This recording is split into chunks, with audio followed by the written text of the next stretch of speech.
We welcome everybody again in this, is this the 15th or the 16th night of Ramadan?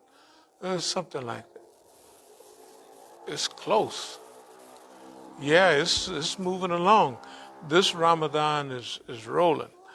Okay, I want to talk a little bit about this, just a general discussion, and I want to talk about a few things. Some of the things that we've been doing, and we want to fill our community in on the background of some of the things that we do. Lao Tzu said, know your enemy, know yourself, 1,000 battles, 1,000 victories. That's very true. I want to talk a little bit today about strategic delay. Strategic delay is like, it's a tactic and a strategy, or it's a strategy that takes a lot of patience. I mean, there's tons of sabr. And it reminds you of, there's a hadith, it's a little weak, but it says, wa sabru wa nifsu liman. Patience is half of faith. We know the one about getting married, but that's the most popular one. But asabru wa nifsu liman. So for us, after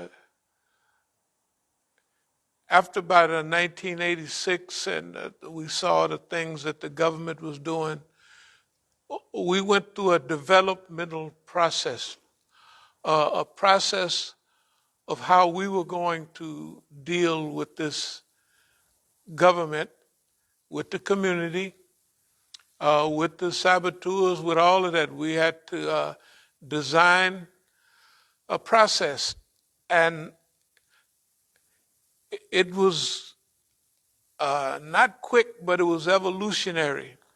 That means it didn't take over the direction all at one time by itself. And as the process continued, it evolved even deeper to the point now to where strategic delay have landed us. What is strategic delay? Strategic delay meant that the government did stuff to us, and you could look at the last 10 years. They just came all out with everything they could to try to get us to respond, even down to physical assaults. And they thought the last card we'll do is physical assault, because they look at the people involved and they say they look at one of our heroes. If they looked at one of our heroes, if you looked at that community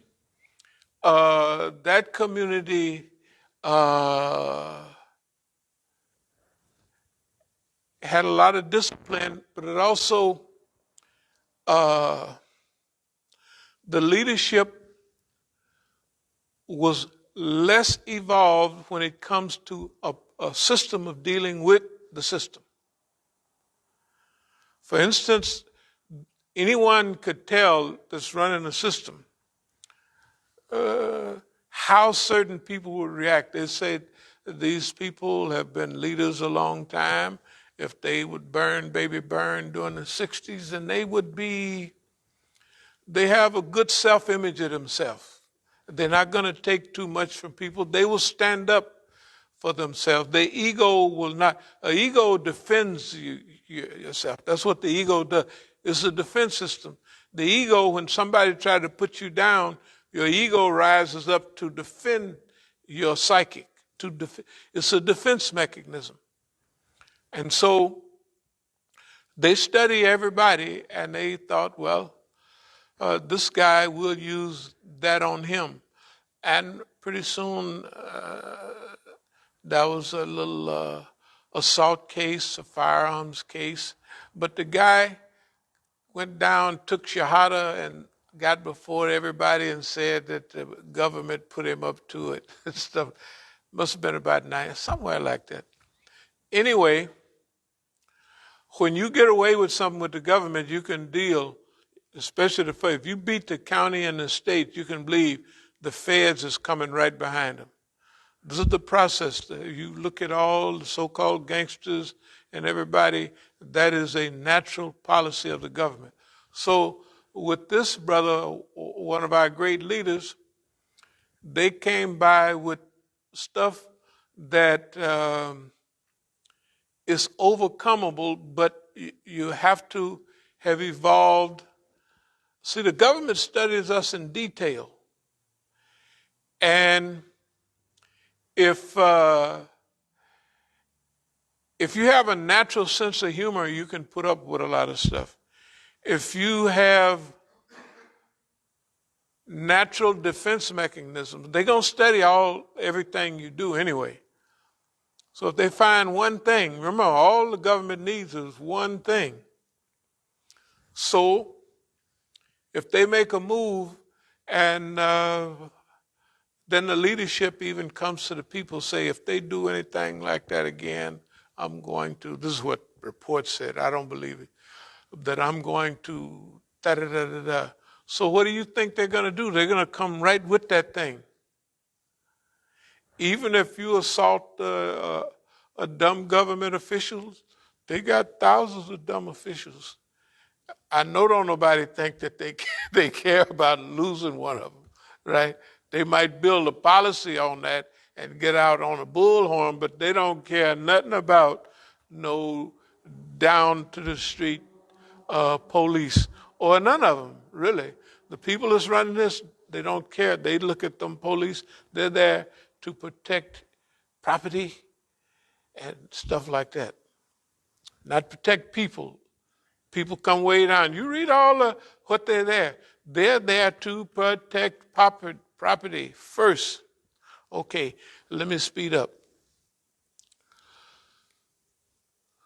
So, strategically delay for us is to wear the enemy down without fighting. Wear our enemy down without fighting. That takes a lot of patience because the enemy has studied you and he's studied all of your environmental circumstances, and he's going to hit you over and over and over again. If you're good at saving money, he'll take all your money. It don't make no difference to him whether he broke his own law. It doesn't make a difference. All he want to do is get something to work. He may take your property. He'll just sell it. He'll have a guy that don't have no right to sell it. And you'll be pushing him in that direction. And if you have a comrade here and he's on boss's team, you may just, I know they're going to sell our property in Oakland. I know they're going to sell our property. And you study teaching that. And pretty soon, you got right there, and there's 2 packages for you. Just, alhamdulillah. Okay.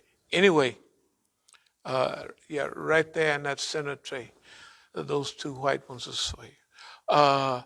So I'll try to speed up. The enemy is not used to the Negro being long range nor strategic. The system is used to us being impulsive and easy to anger, easy to, since we've been through so much as a people, that we have a strong defensive mechanism. I ain't gonna let that nigga talk to me like that. I ain't gonna let that white man do that to me, right? It's strong if you've been put through so much. So you might have a stronger defense mechanism than most people because you're lively aware. So I'm gonna try to pick it up. So you can wear a giant enemy down without fighting. You can also immobilize the plans of the enemy. We'll get into this in detail in the future. Immobilize the plans of the enemy. Rock your enemy to sleep. These are, how can you rock your enemy to sleep? Very simple. If you're in a fight and you know where you're supposed to keep your stuff up. Suppose you keep doing this and dropping your left, you know what I mean? And you throw a jab, instead of whop back, you drop it and then bring it back here low. What's he gonna do? He's gonna clip you, right? He can't help it. After a while, you keep doing it. He may even know you got a fast one, but he figure I can clip him. If I clip him on the chin, he's out. So all you got to do is draw him in deep. You just keep throwing it out and drop it and bring it back to here. And this is wide open. You might even stick your head out just a pinch so he know he got it. Yeah, that's rocking the enemy to sleep. That's having a pattern over and over and over and over again till it's redundant. We always teach on redundancy. We don't have time tonight.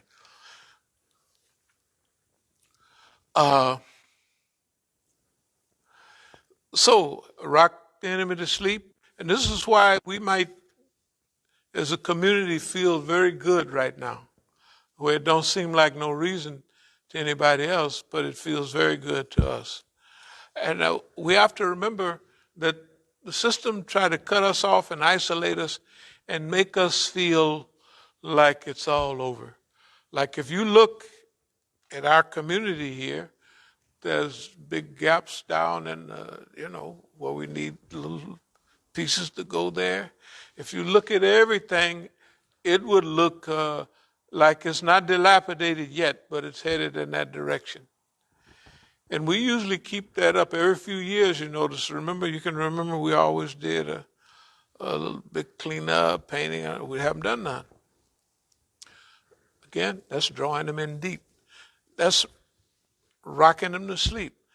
That's making them feel like we're tired. Oh, it's been a good fight. We've had a lot of victories, but they'll figure you can make it. You can draw them in easy. Well, time is going along and getting a little older, and people aren't responding. You got them then. You could tell when you get them. Yeah, that's why we always talk about boss man on the line. You could tell when you done hooked him. Okay. So after you done wore him down, remember that there's a world of opportunities, and I'm just going to be brief about this. So there comes a time, this is called like taking no advantages or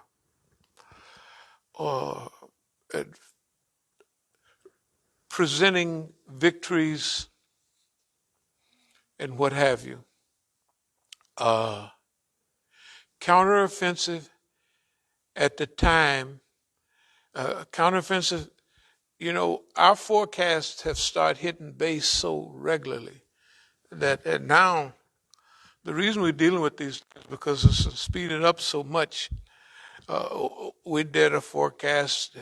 We might say that, Hezbollah did this, that, and that, and they did this, that, and other, and that might be 2006. We might go back even further, and we may go back coming this way, and we give an outline, say in 2011, about it's going to be, we're going to need regional unity and all of that stuff, and a communal focus, all of that. Okay, this go round, everything we talked about a few months ago is happening right now. Like we laid out a format about 2 months ago, and then we got that war 40-something days ago, and that war is accelerating everything we talked about. We talked about they're going to push certain governments together. They've pushed Russia together. They've pushed Iran together, right? They formed treaties. They want a treaty with Yemen, right? The Palestinians are getting closer to getting drones where they're going to start hitting. Just wait till next week or something like that. They're going to start wearing the Zionists out Because to put up with all of that, they're not afraid. And they're making the other Arabs look real stupid.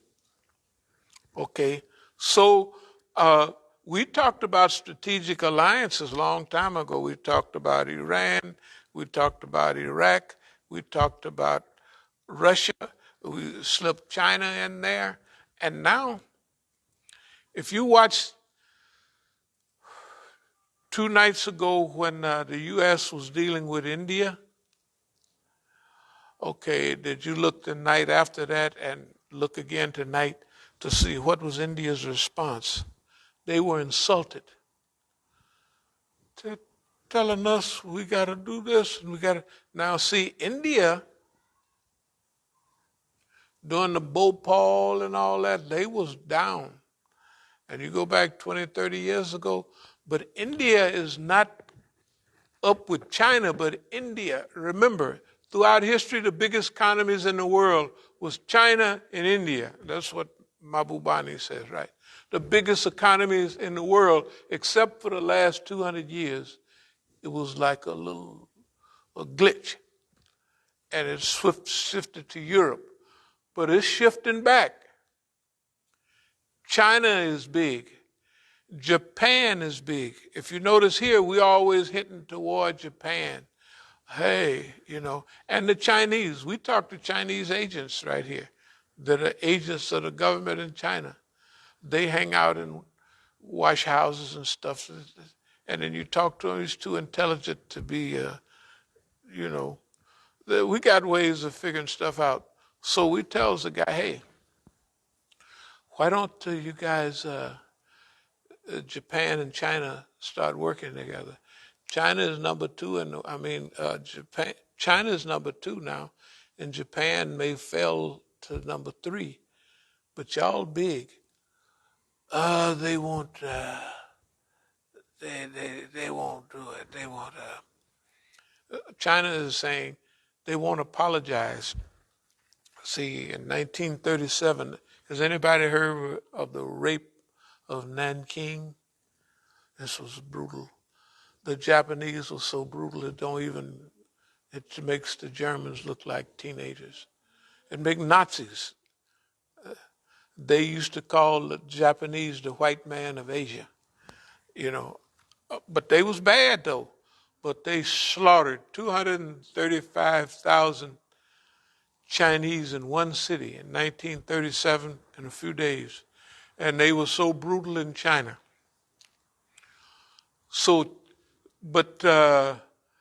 And the Chinese have days to celebrate that. So we was talking to Chinese about it. And they said they won't apologize. It's a big thing.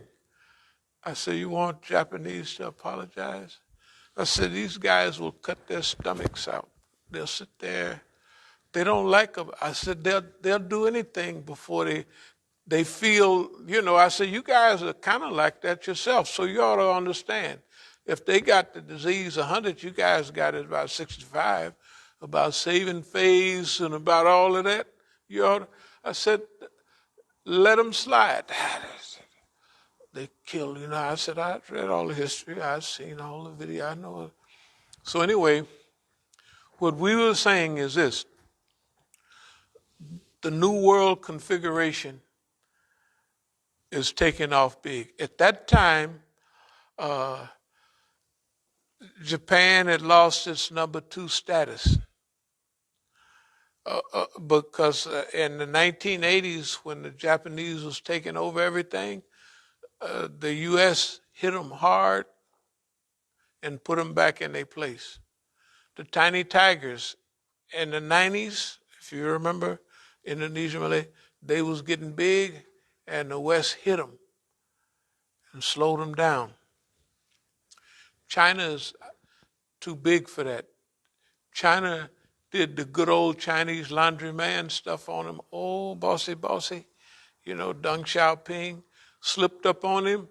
And a couple of years ago, when the boss man looked around, the Chinaman was so big, there's nothing he could do about it. And he can't get out of it, and he can't cut him down. So strategic alliances. So right now, This thing in with Ukraine have went our way 100%. One is to show the world. Even today they said on the news, they want to, they're trying to send all the refugees from Syria back to Syria so they could make room for the white folks. This is stupid, but they're doing it. We don't want no niggas on these trains. You can't get out. You there, stay there, wait for the Russians to come get you. We're not, you it's so stupid. Can't you imagine? And then look at now remember we said we're gonna take some credit because y'all remember we said we're gonna make a fool out of the white man and we're gonna do this. We know Allah did it, but we asking Allah, can we take a little credit? It's like this. Now here's what it's in the scripture. I'm gonna Negroize it though. You remember Ibrahim asked Allah to show me how all this stuff goes, you know. He said, you don't believe? Yes, I believe. I got that covered. But I just want to tell the people, I know what I'm talking about. You know, that's basically what it means. I saw this. I know what I'm telling you what I know. It's not what I believe. And that's the same thing, you know, since we colorize it, the people think the stuff we do does not have an Islamic base. Everything we do comes from scripture, but it has a Negroid flavor. And we do it whether they like it or not. We don't particularly care whether the people, that's not from scripture, look like it does. You just can't see it because you done got stuck on the... Anyway, let me speed up. Don't want to be here all day. I'm just going to mention a few things.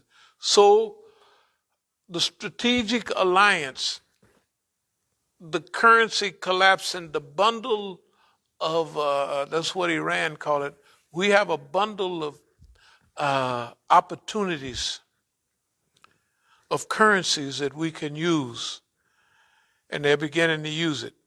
And Russia done said you're going to have to buy our oil, which they're going to, in rubles. And one day, the ruble shot right back up. One day. Okay. I'm just going to go over in general what we're talking about. But look, brothers, we have to have confidence in ourselves. This go round, this is not the plan that this is happening so quick that it's real. We expected it, but you can expect anything and it swoop up on you. Can you imagine how boss man feel? He haven't even got the idea of what's happened to him yet. He's still talking about sanctions on Russia, and ain't nobody with him. And the Indians the other night said, man, we making stuff that's good for us. And if you think we talk crazy, you ought to hear the Indians talk on they talk loud and good God Almighty and hollering and everything. I said, man, they got color in them. They're worse than Latinos. You know, when the guy make a goal, they don't say goal. They say goal. You hear them about an hour before he catch the note, right? When I was in South America, I said, what's wrong with that man? You know, goal. You keep on. Anyway, counteroffensive at this time. Every forecast has come true. We'll go over that later, but it has, I'm telling you. Present paperwork, I didn't have time to present the proof, but just take our word for it tonight.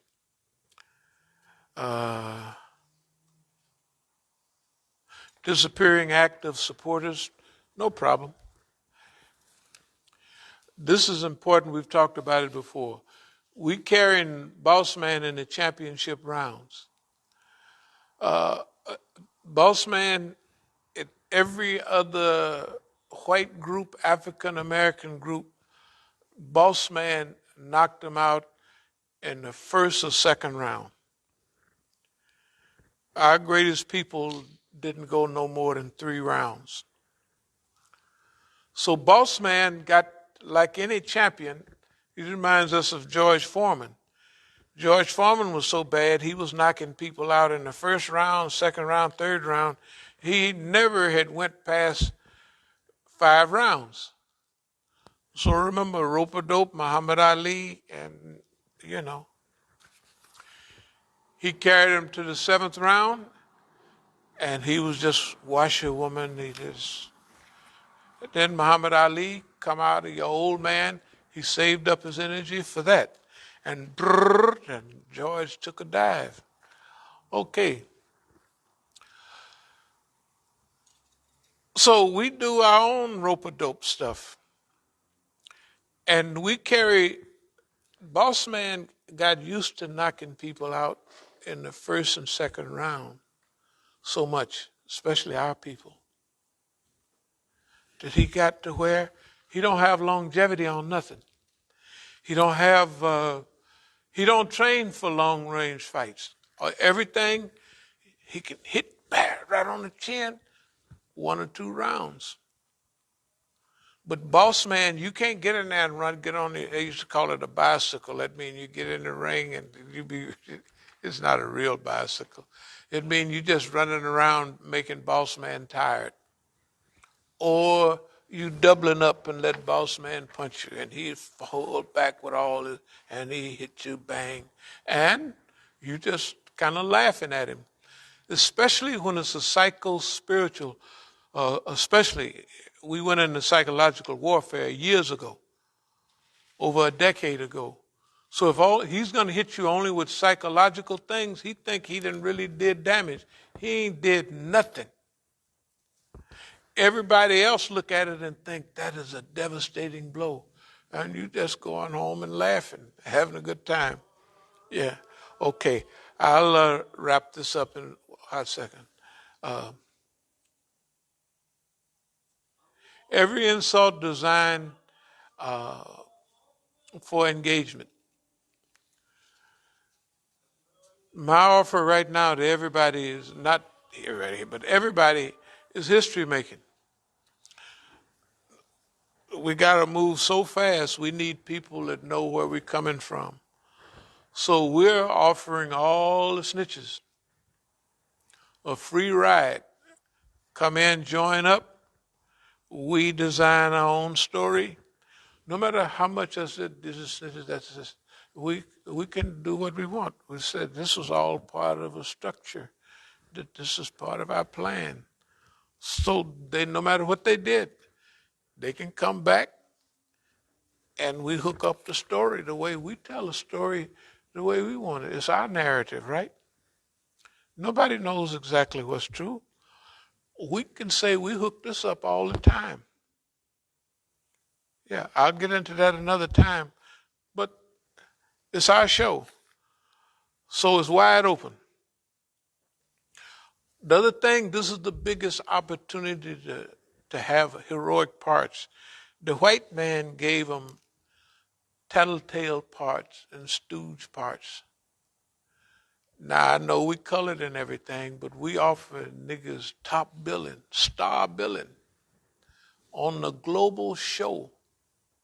Lights, the greatest strategic moves in history. They participated. They go on TV shows. Yes, well, we talked about it in 1987 and we'd come up with this. It was ingenious. They the heroes. I'm in the background. People won't even know I just happened to put it together and they can get all the TV shows and everything. Why not? They wanted to star in the Boss Man show. Boss Man give them punk parts. He give everybody a punk part. You play a stooge, a stew pigeon, or something. You don't play no hero. We offer the Negro, and I hope that everybody get this. That means California, no matter what you did, we offer, and I'm the director of this, to direct a Academy Award performance. You want to get something real? This is an opportunity for the Negro to step right into history, writing it the way he wants. We write our own story. We got our own stuff right now. And nobody can do nothing about it. Now, don't be too scared. Now, the boss man going to threaten you. But you tell boss man if you buy, no matter what kind of coon they was, imagine. Remember, see, all of them believe in that whatever part they play, they believe that's, well, what about the Negro? See, the Negro write them a good script. The white man got them playing stooges and tattletales. We're going to make Negroes, they just got to get used to a Negro doing it. That's the biggest problem they have, right? World acclaim. You're talking about the white man promised you a job. Imam Musa promising you niggas the stars. It's true, absolutely true. But that's the sense of humor. If you don't have no sense of humor, tell the truth. You can't be like one of our imams, kind of close together, eye rolling. Not this boss man to have you in 10 minutes. You got to have a sense of humor. You got to keep it. A boss man, he'll make you mad. Anyway, now you have to admit, we've been whooping boss man right and left, and we do anything, slapping him upside the head. This, I'm telling you, I'm going to skip a lot. Negro predictions, Negro productions of the century. Star billing for colored superior acting skills. The director of the century, we're going to call it Musa Productions, but I won't be acting in that. So all the other niggas wanted to be famous. Hey, you get on out there and be famous, right? What the heck? Gonna be girls and boys, star Negro. This is star Negro shows. Forget the stooge white man. Academy Award Movement Historical Productions. That's what we did. Academy Award winning. Look at that Negro last week at Academy Awards. He ain't got no self-control. One little thing happening and stuff happened, come way out of him. Tupac, his wife liked Tupac or something, and they dealing with something 1,000 years ago. And he never felt like a man. Why? Because he was a fresh prince of whatever they call it. Right? So he never had an experience. He's a TV made-up personality. And Tupac wasn't heavily down, but for them, he was heavily down. For them Hollywood people, that's why all the girls out there liked him. It's something, I don't know. They liked him. He drove Rolls Royce too, but he had a little bit of game. No, Tupac, they wanted to make Tupac a prophet and stuff like that. You ever did? All the young people, Tupac, the people in South Africa, all the Indian kids, they would be asking me, I told y'all when I come back here, what happened to Tupac? Did he do this? I said, hell, I don't know nothing about Tupac. I just hear something every now and then. And I know about his mama, it was in the game, but I don't know nothing about, well, did the CIA do this and did it? I said, technically the Negroes. It ain't hard to get a nigga killed. Just have the niggas on the other side of town get mad and have them shoot them. It's simple, right? It's so simple it just make you want to cry sometimes. Okay. I'm not going to talk about Ukraine and all that. We just had the Adhan call. Dear believers, this is going to be a lot of fun.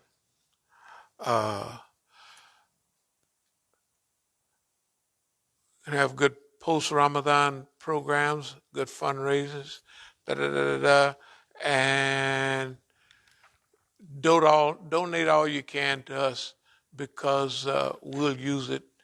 We're not caring them other people. We'll use it like it should be used. And we standing up to boss man. That's not bad. Y'all ain't standing up to him. Y'all are actually scared. All them people in the masjid. You got thousands of people in the masjid. And you're still scared of the boss man. That's pitiful, I tell you. It's pitiful, but I mean, you do what you want.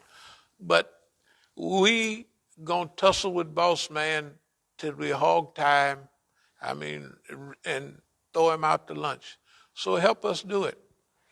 Help us out of curiosity. Just say to yourself, I don't believe them niggas can do that, and help us and see what we do. Yeah, just say, I don't believe them niggas can do that, but I'm going to give them a little help to see how far they go. I know they can't do it. Just say that to yourself. And then be surprised, joyfully and surprised when we continue to slap the urine out of boss man over and over again. Thank y'all very much. Okay. Alhamdulillah.